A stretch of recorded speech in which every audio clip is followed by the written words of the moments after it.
Soyayya sace ko ba haka ba, duk wanda ya samu yarinya ta kirki sai ya rike ta amana.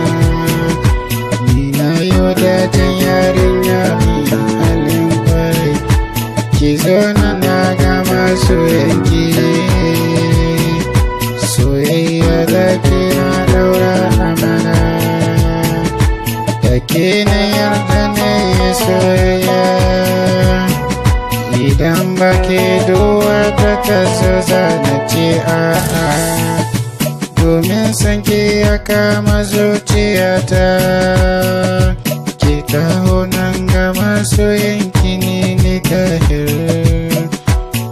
Tahir na kamo da kauna, ba yadda za ina cire ta. Soyayya sawa ce ko ba haka ba, duk wanda ya samu yarinya ta kirki sai ya rike ta amana. Soyayya sace.